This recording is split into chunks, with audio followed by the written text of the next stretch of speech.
नमस्कार। जय श्री महाकाल। मैं पंडित शेषनानाचार्य आप सभी को आने वाले 29 जनवरी को मौनी अमावस्या है। इस मौनी अमावस्या का बहुत जबरदस्त महत्व है क्योंकि माघ महीने की अमावस्या है ही।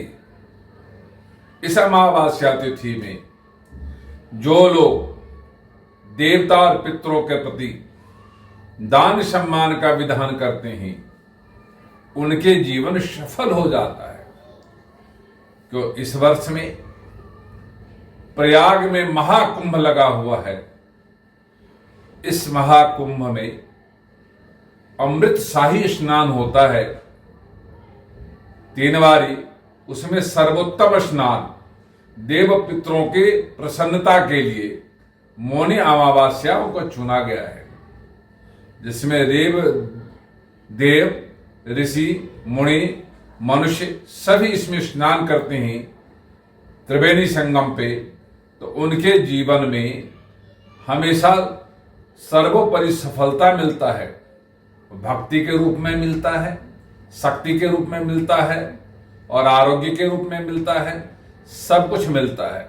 ऐसे परिस्थिति में जो लोग इस अमावस्या तिथि में किसी कारण आप नहीं जा पाते हैं संगम किनारे, तो अपने ही घर में गंगा जल डाल करके, यमुना जी के जल डाल करके और सरस्वती की याद करके उस जल में डालें और उसके बाद सुबह सुबह स्नान करें। स्नान करने के बाद आप अन्न का दान, चावल का दान, दही का दान और फल का दान, ये सभी दान इकट्ठा करके रखें और अपने सभी पितरों को ध्यान करते हुए इसको दान करें।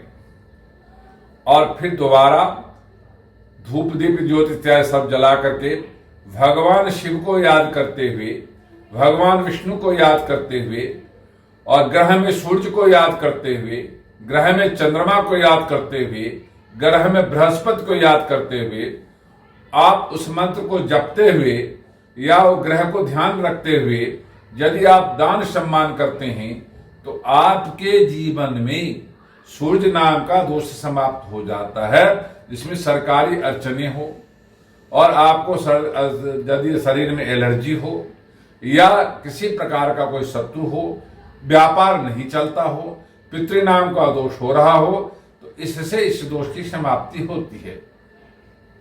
क्योंकि इस अमावस्या तिथि में यदि आप स्नान ध्यान के साथ साथ अपने पितरों के लिए स्नान करते हैं, इस अमावस्या में स्नान का सर्वोपरि प्राथमिकता दी गई है। शास्त्र मानता है, ज्योतिष मानता है, वेद मानता है।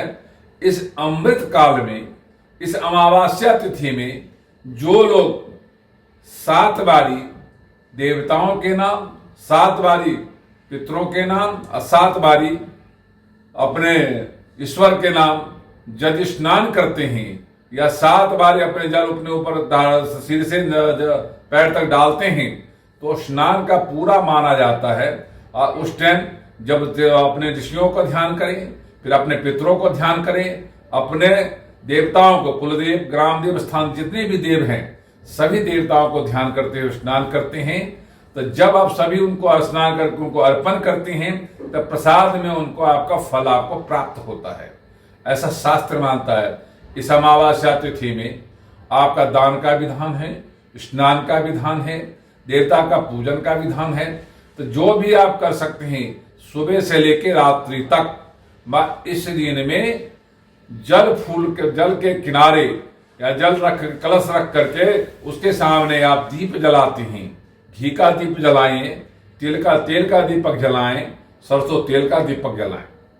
जो सरसों तेल का दीपक है वो पितरों का नाम अर्पण करें, तिल तेल का दीपक है ऋषियों का नाम अर्पण करें, और जो आपका घी का दीपक है वो देवताओं का नाम अर्पण करें। तो तीनों अर्पण करते हुए जब आप अपने पितरों को अर्पण करते हैं तो भगवान सूर्य का आराधना करते हुए करें। जब अपने ऋषियों को आप यदि करते हैं तो आप चंद्रमा को याद करते हुए उनको अर्पण करें इस दीपक को।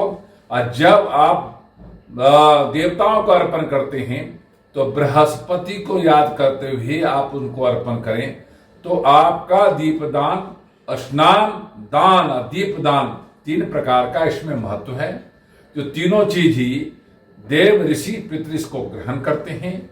और इस तरह से आप यदि इस दिन पितरों के प्रति और देवताओं के प्रति यदि आप सुबह उठते हैं तो आप घी का दीपक जलाएं, मध्याह्न काल में तिल तेल का दीपक जलाएं, संध्या काल में आप सरसों तेल का दीपक जलाएं। तो इस तरह से जो सुबह का समय है वो बृहस्पति को याद करते हुए देवताओं के नाम अर्पण करें, मध्य काल में ऋषियों के नाम से तिल तेल का दीप का अर्पण करें, संध्या काल में पितरों के नाम का दीपदान करें। 3 दीपक जलाएं, 5 दीपक जलाएं या 7 दीपक जलाएं। इस तरह से दीपदान करने से और उनको नमन करने से और उससे सभी प्रकार का दोष समाप्त होता है।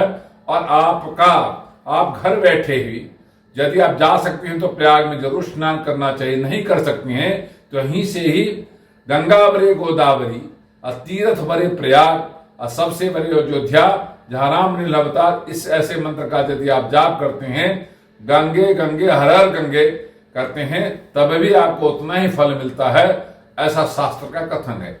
यदि आपके मन में ऐसा संकल्प करके आप ऐसा पूजन विधान करते हैं तो आपका अनन्य फल की प्राप्ति होती है, अनन्य पुण्य की प्राप्ति होती है और इस लोक से परलोक तक देव पितृ सभी प्रसन्न होते हैं। ये वीडियो यदि आपको अच्छा लगा हो तो लाइक करना, सब्सक्राइब करना, शेयर करना ना भूले। ओम शांति।